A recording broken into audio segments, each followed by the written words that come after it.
Siamo in cucina di nuovo con Gianfranco Fara, presidente del CONI della Sardegna, politico di lunghissimo corso, amministratore di lunghissimo corso di cosa pubblica e continua ad amministrare. Stavolta però il CONI Sardegna da un bel po' di anni. Da quanto, Gianfranco? Dalla...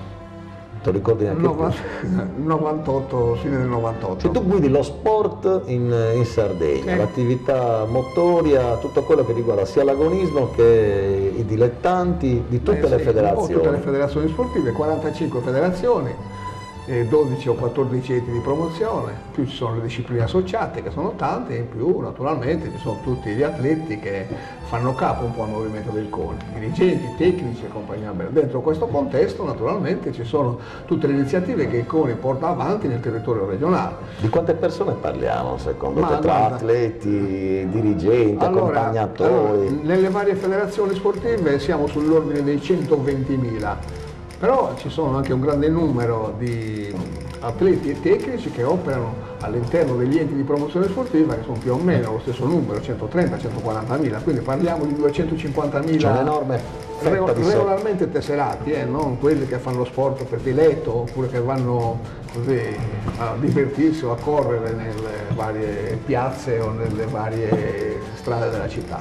Come stanno i sardi a sport secondo te? Ma per la verità non è stato un anno, diciamo così, negativo per quanto riguarda la Sardegna, sia sotto l'aspetto dei risultati ottenuti e anche sotto l'aspetto del numero dei ragazzi che hanno partecipato. Risultati ottenuti, non dimentichiamo il tennis, il Cagliari Calcio che naturalmente ha avuto un grande risultato con la riconferma della Serie A e poi dei ragazzi sardi come Cussu e quant'altri, ragazzi che sono venuti fuori.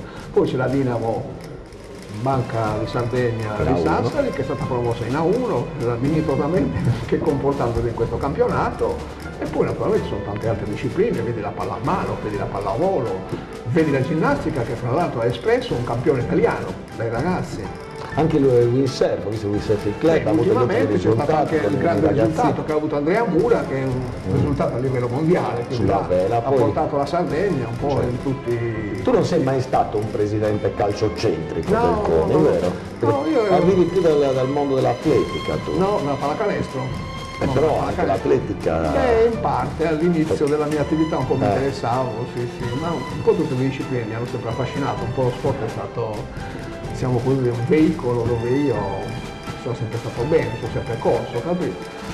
Però la passione è nata nel momento in cui ho dovuto fare una scelta tra il calcio e la pallacanestro. Il calcio era una buona promessa, però mi interessava fino a un certo punto, andavo nei paesi a giocare perché mi davano qualche soldo da studente. Dove hai giocato? Ma ho giocato a San Luglio, ho giocato a Roma Matrona, ho giocato in tanti altri... Nel Campidano, comunque nel medio Campidano. Io studiavo qua, era al liceo, all'università qua in Cagliari, quindi allora c'erano i soldi, c'erano da mettere la benzina nella lambretta, quindi andavo a giocare. Però la passione del basket è dove con l'Esperian poi ho avuto delle belle soddisfazioni giocando anche in campionato di Serie A. Sì. Ah, hai fatto la Serie A? Sì.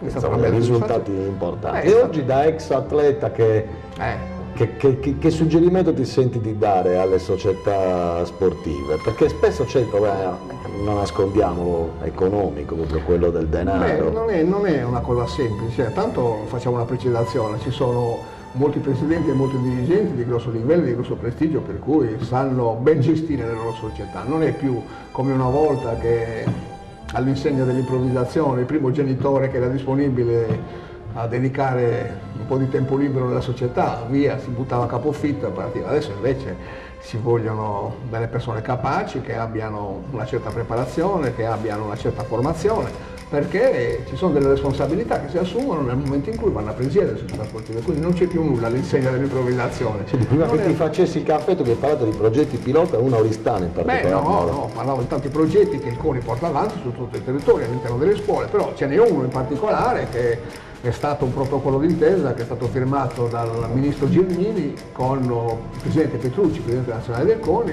per l'alfabetizzazione motoria, cioè l'educazione fisica nelle scuole elementari. Naturalmente non tutte le risorse erano sufficienti per accontentare tutte le regioni italiane, tutte le province italiane, per cui si è individuato una provincia per regione. La prima provincia che è stata scelta l'anno scorso è stata la provincia di Oristano.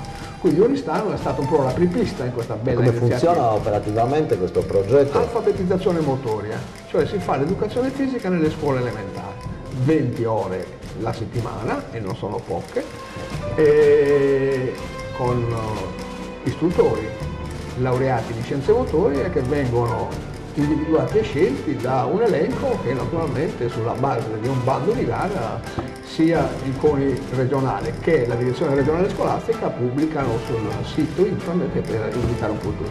Poi si è allargato un pochino quello che era l'interesse da parte delle altre regioni, anche da parte del CONI. È stato un po' di tira e molla quest'anno tra Ministero e CONI, poi hanno trovato la soluzione che anche il Ministero ha messo le risorse a disposizione, il CONI ha messo 5 milioni di euro, il Ministero 2 milioni e mezzo, quindi abbiamo individuato 8 comuni della provincia di Sassari e 8 comuni della provincia di Roma, quindi quest'anno ci saranno altre 8 scuole che sapranno. Sì. Consiglio per chiudere ai genitori dei nostri bambini sardi: fate fare forte gli altri figli. Ma io l'ho sempre detto, io penso che sia un po' l'antidoto per quelli che possono essere i problemi che si vivono al di fuori di questo contesto, vedi la droga, vedi la criminalità, vedi anche quant'altro, ecco, possa tirare un po' i ragazzi, ma anche diciamo sul computer stesso, ecco, dove poi i ragazzi si ficcano mattina e sera, no, decisamente non è una cosa, lo sport è una cosa importante, poi fra l'altro federazioni e società sportive sono sempre disponibili ad accoglierli, naturalmente non incidono molto sui bilanci familiari, perché questo è anche molto importante questo aspetto, e fanno sì, ecco, che possano frequentare sia società sportive che quanto altro il mondo dello sport messo a disposizione anche a titolo gratuito. Beh, grazie.